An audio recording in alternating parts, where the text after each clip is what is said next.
Cosa ne vuoi fare? Lo voglio dare in testa a chi non mi va, sì, sì, sì, a quella furiosa con gli occhi dipinti che tutti quanti fa ballare, lasciandomi a guardare. Oh, che rabbia mi fa, che rabbia mi fa.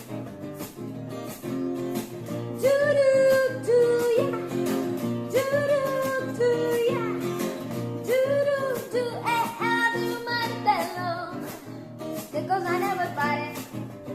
Lo voglio dare in testa a chi non mi va. Quando eu falo pra vocês que Fausto faz uns quebra-cabeças, não tô exagerando, ó. Tem uma peça aqui atrás que é pra reforçar aqui na frente. Aí essa aqui, ó, que tá caída aqui, se encaixa aqui. Eu vou ter que colar ela aí agora, eu ponho um preguinho pra ela não cair. Mas, ó, essa peça tá aqui. Aí tem outra aqui, ó. Aqui embaixo dela tem outra. Que ele tá aproveitando os pedacinhos de madeira que a gente tem pra fazer esses reforcinhos tudinho aqui, ó. Aí eu tenho que vir com a caneta e fazer as minhas marcações, porque senão depois não coloca de volta não. Com cola tudo melecado, imagine. Aí vou colar aqui agora essas pecinhas, aqui também de reforço. E essas peças compridas aqui da frente, porque tem uma de encaixe aqui atrás que só vai depois. E bora reforçar essa ponte. Oi, oi, oi, povo do mar! Tudo bom com vocês? Vocês viram aí, continuamos nos reforços das pontes nos cascos. São muitas peças, detalhes, encaixes, que Fausto tem que olhar nos mínimos detalhes, tem que ser bem colado. E a umidade não nos ajudou nessas últimas 2 semanas. A umidade estava muito alta aqui, aí a gente não pode usar resina epóxi. Mas Fausto continua fazendo as peças e eu venho colando atrás quando dá. E como serviço, vocês já viram aí várias vezes, eu vou catar o Fausto agora para responder algumas perguntas que vocês nos fizeram aqui nos comentários. Fausto, qual é a altura do clearance do novo Guruçá? Não, eu quero dizer o seguinte, primeiro, esse aqui é um sail home, tá?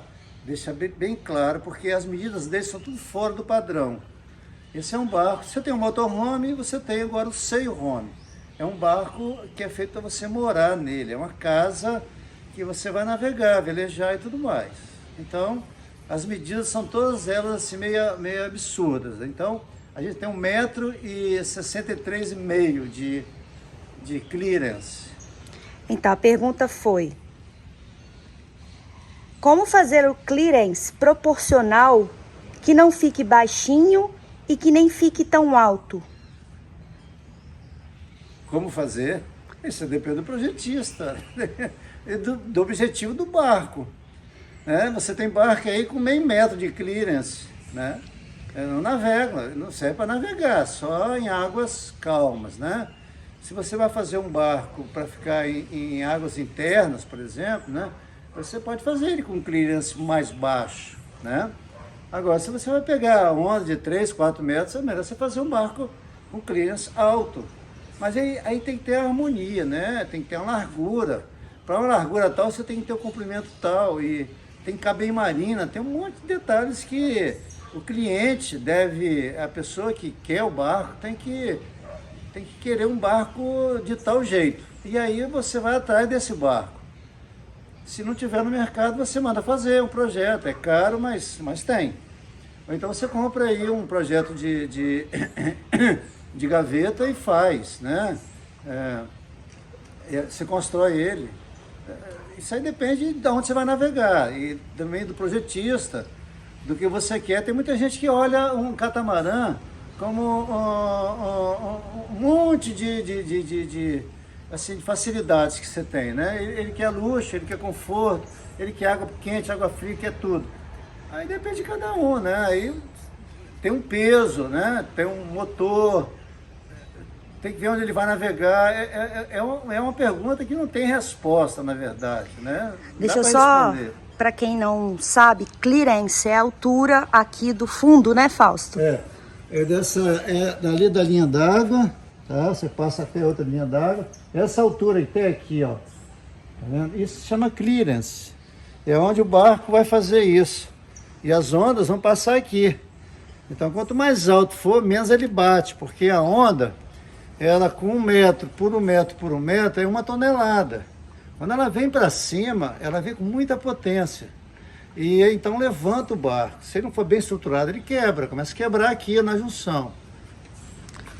Deixa eu só contar uma historinha para vocês.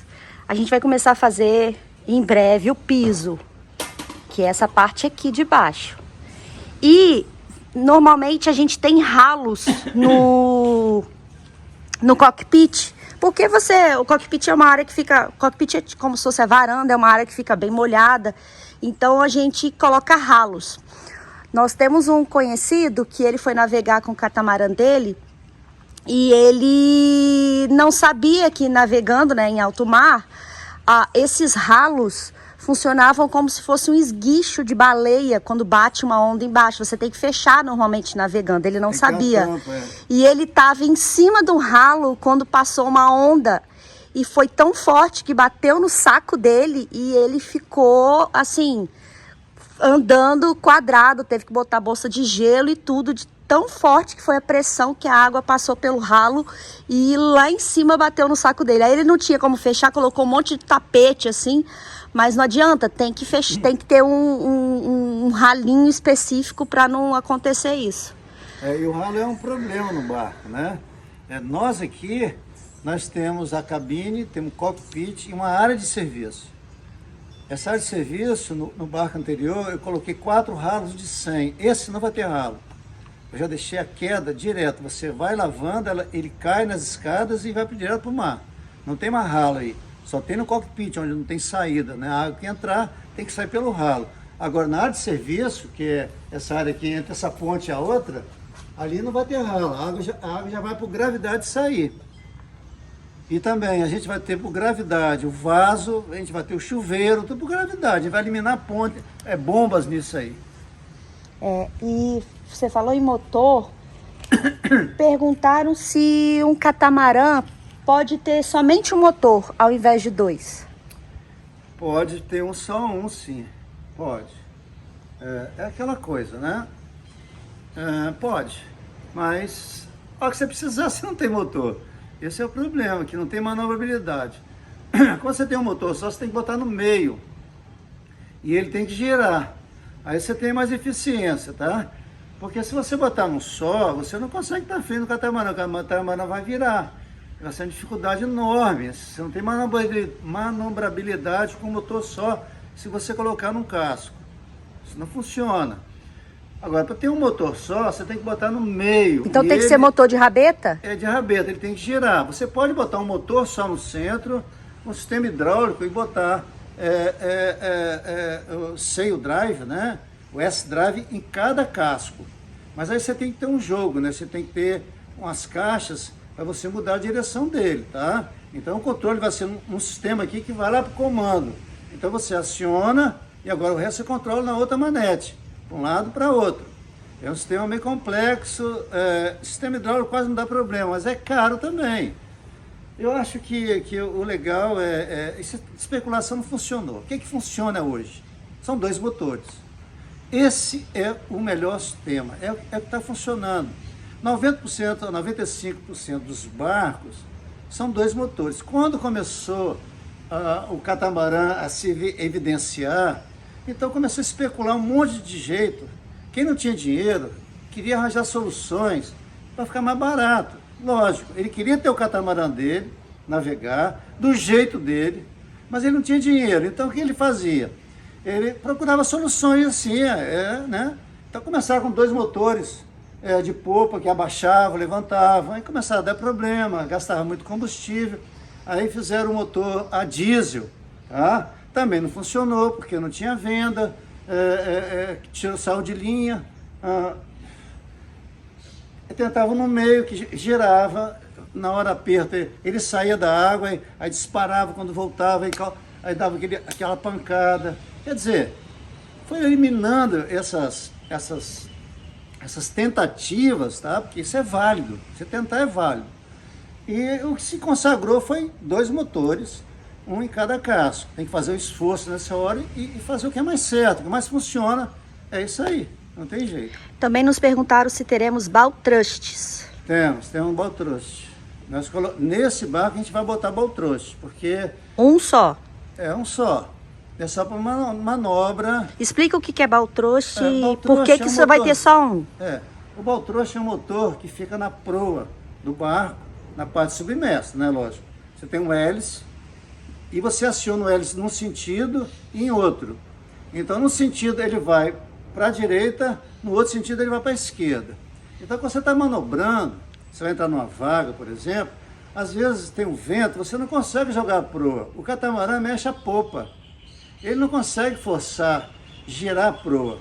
Então, mesmo assim, em barcos grandes também, monocasco, tem que se colocar, porque você vai entrando com a popa, você aciona o baltruste, que é um hélice que tem lá na proa, dentro do casco, fora, de várias modalidades. E aí ele vai jogando a proa, quer dizer, é um motorzinho extra lá na proa do barco, que vai para um lado e para outro. Ele não vai avante, nem a ré, ele só vai para um lado e para outro. Aí você manobra o bico de proa dele, do barco, para botar numa vaga, às vezes para você cambar. Às vezes o catamarã tem dificuldade em cambar, você aciona um baltruste, aí você gira a proa. Isso não tem que ter vergonha. O barco, nada é perfeito. Sempre tem uma vantagem, ou várias vantagens, e algumas desvantagens. Então, essas desvantagens você corrige com as coisas que se inventam, né?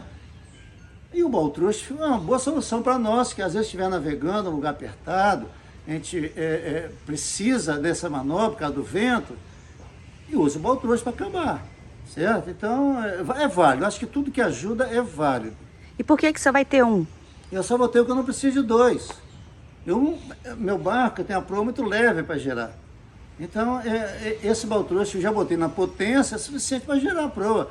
Porque meu barco muito largo, eu boto um avante e uma ré. O barco vai girar já vai girar. Ou então o contrário. Com aquele baltruste, aquele pequeno apoio lá já é o suficiente, eu não preciso botar mais. A gente trabalha assim. É necessário, mas o mínimo possível. A gente vai trabalhar nisso aí. Essa bichinha aí construiu o guru-saquete, né, Fausto? Essa bichinha aí construiu o guru-saquete, né? Essa senhora não gosta, não.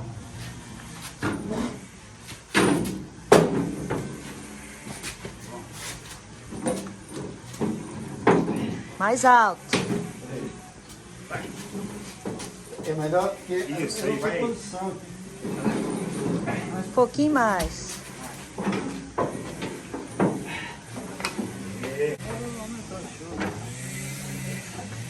Começou a chover. Eu estou aqui para deixar tombado.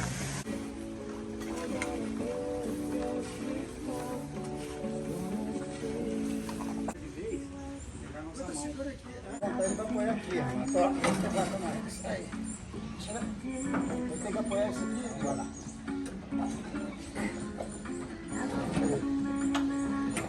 Essa máquina aqui nos ajudou a construir o guru-saquete, o amarelo. Quando a obra terminou, um dos irmãos do Fausto fez uma troca. Ele nos deu a corrente de inox do barco, que nós usávamos, eu acho que 40 metros de corrente de inox, em troca das máquinas. Foi essa e mais outra, se eu não me engano. E aí ele estava usando. Essa daqui é bem menor, do que a gente tem. E Fausto estava precisando fazer umas peças pequenas. Essa daqui é melhor. Aí o irmão dele estava usando a máquina, agora liberou, aí Fausto pegou emprestado. Fausto, é o seguinte, o cara falou aqui que tem um amigo comprando uma lancha catamarã, que é o futuro, né? De 34 pés, que tem 2 motores de 150 HPs. Aí ele ficou na dúvida se tá exagerado para esse amigo dele, 2 motores de 150 HPs para um barco de 34 pés, ou porque ele comparou com o nosso barco, que tem 63 e 2 motores de 51 HPs. O amigo dele tá exagerado ou nós que estamos com pouco motor? Não, são embarcações diferentes, para propósitos diferentes. Nós precisamos de motorização para manobra e que na calmaria a gente saia do centro da baixa pressão. Então a gente vai motorar 1 hora, 2, pega vento, vai embora.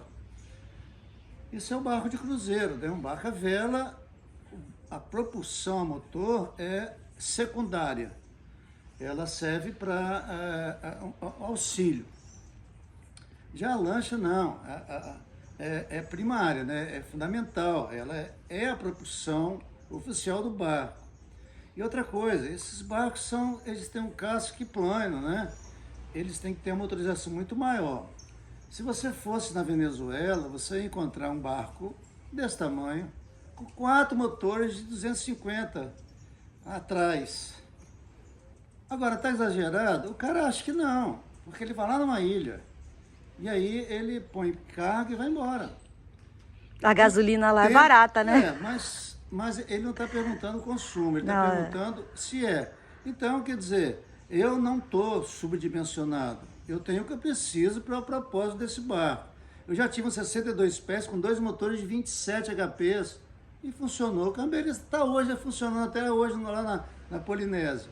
Então, depende do propósito que você quer com o motor, desde que ele faça aquilo que você cumpre a função dele de auxiliar, né? No veleiro é desse jeito. Agora, nos barcos que planam, eles não têm limites. Você põe o que você quiser. Nem você está subdimensionado, nem o cara está superdimensionado. Depende. Ele vai chegar antes de você. O barco a motor é isso. É para quem tem pressa, não quer ficar no mar. Quer ir lá e chegar ontem. Tá? E curtir, quando tiver flat o mar, você curtir a navegada. Porque se tiver ondulado, fica ruim a lancha. Né? Bate muito, suas vísceras chacoalha muito, você acaba ficando desconfortável. Mas com o mar calmo, é um espetáculo, né? Você tem aquelas cigarretes que elas navegam, sabe? É gostoso de ver, sabe? O cara usando motores em harmonia com a natureza. Então, tudo depende. O que você quer andar, o que você quer gastar, é isso aí, é manutenção.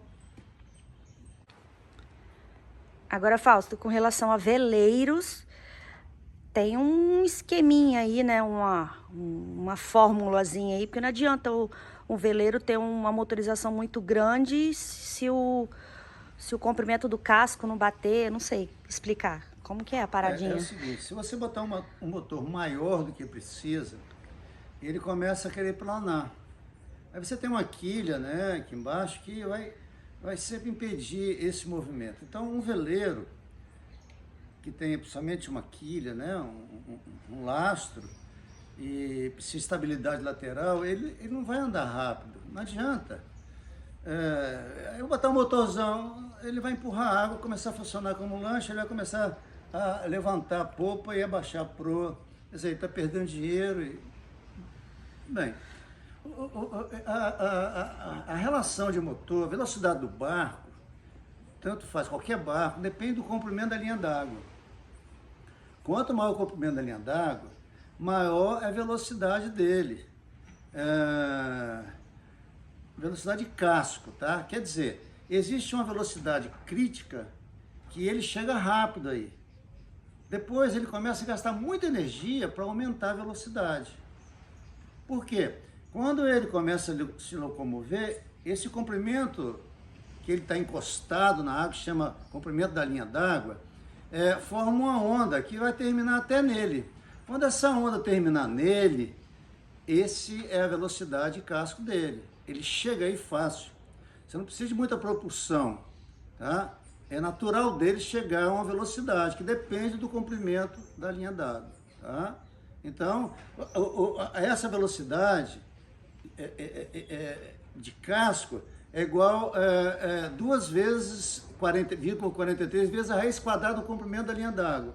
Então você pega o comprimento da linha d'água do seu barco, tira a raiz quadrada dele, multiplica para 2,43. Você vai ter a velocidade ideal, é onde você vai andar, é de cruzeiro. Se você passar o motor aí, você está gastando dinheiro.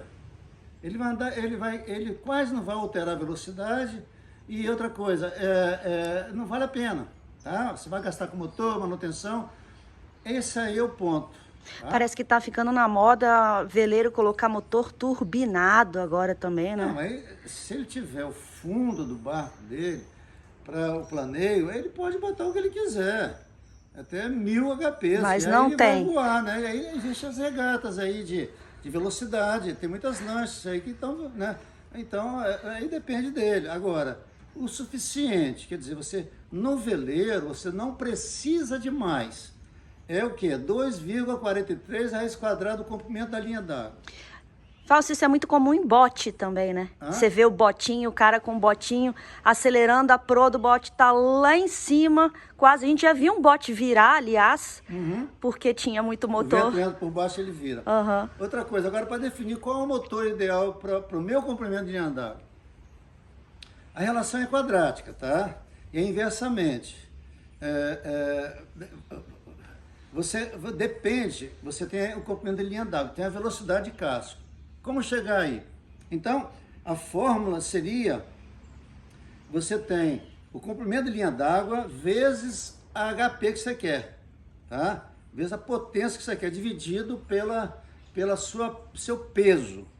Você tira a raiz quadrada, você vai ter o motor ideal para você, tá? Eu quero botar, por exemplo, um motor de 20 HPs, então você vai pegar o comprimento da linha d'água, multiplicar por 20 HPs, dividir pelo peso. Tirar a raiz quadrada, você tem, então, a sua velocidade que o motor vai te dar. Se ele estiver abaixo da linha d'água, do comprimento de casco, você pode aumentar o motor. Se ele estiver acima, você está com o motor sobrando, tá? Então, a referência é a velocidade de casco. Essa é a referência que você tem que ter. Não adianta você botar mais. Então, se você procurar a formulazinha, você vai ver que a motorização que você tem que usar, ela é uma raiz quadrada, né? É uma função exponencial invertida, tá? A velocidade, ela ao quadrado, você tem esse produto. Bom, complicou. Bom, mas é o seguinte, depende do comprimento da linha d'água, vezes a quantidade de HPs dividido pelo peso. Aí você tem a velocidade que aquele HP vai te dar, tá? Aí se essa velocidade estiver abaixo da velocidade de casco, você aumenta a motorização, aumenta o HP. Se você quiser, se ele estiver acima, você tem que retirar. Aí você vai chegar no motor que é necessário para você, tá? Agora, você tem que dar um desconto, você vai achar uma velocidade, tá? Em milhas. Em nós. Aí você vai ver o seguinte, bom, a velocidade do meu casco são 8 nós. A minha motorização me dá 8 nós. Tá bom? Não, não tá bom. Ele tá pouco. Porque você tem que somar esses 8 nós. A corrente aqui no Brasil é 1,5 nó. O vento que vai causar está mais ou menos. Então são 2 nós que você tem que botar, adicionar. Porque se você for contra, tá? Você só vai andar 6 nós. E o seu casco admite 8 nós. Então você pode aumentar o seu motor para descontar a corrente e o vento contra. E você continuar no 8 nós. Que aí seu barco vai numa boa, tranquilo. Isso aí, mais ou menos. Fausto, eu não sei se a gente já respondeu essa pergunta em outro vídeo, mas não me lembro. Vou repetir aqui. Pode-se construir um catamarã com fundo reto e quadrado, já que ele não tem calado? Pode. Lógico que pode. Agora, o desempenho dele que é problema, né? Poder você pode. Agora, você não vai ter, você tem que diminuir o contato que você tem com a água. Que aí sim precisaria de um motorzão, né? Aí você começa a mostrar dificuldade. Quando você tem quinas, tá? Essas quinas, elas são vulneráveis, né? Porque você tem 2 superfícies trabalhando e essa junção aqui, geralmente elas são frágeis. Você vai ter que botar, então, aqui uma mão francesa dentro, um apoio. e essas coisas todas. Você tem que tomar cuidado na hora de projetar seu barco. Poder pode. Agora, só dizendo que quanto mais superfície em contato com a água, menor sua velocidade, maior atrito, maior dificuldade de empurrar seu barco, tá? Mas pode sim. Talvez se o cara quiser construir um catamarã assim, flutuante, né? Só para ficar como casa, aí não tem problema nenhum, né? Quanto mais semicircular você colocar, melhor. As pontes serão impermeabilizadas? Sim. Toda essa parte aí, quando terminarmos os reforços, será impermeabilizada. E quando fecharmos com outro compensado, a gente impermeabiliza com o compensado poucos minutos antes de fecharmos. E aí Fausto vai parafusar.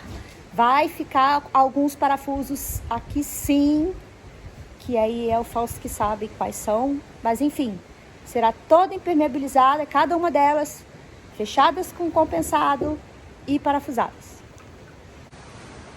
Nessa parte da proa é onde teremos o trampolim, aqui terão armários, né?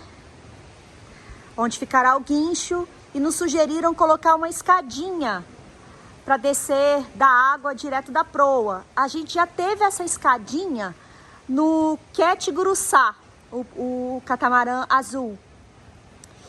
E agora, como a gente tá com a ideia de trabalharmos mais com day charter, essa escadinha na proa é uma boa, porque se precisarmos desembarcar as pessoas na praia, né?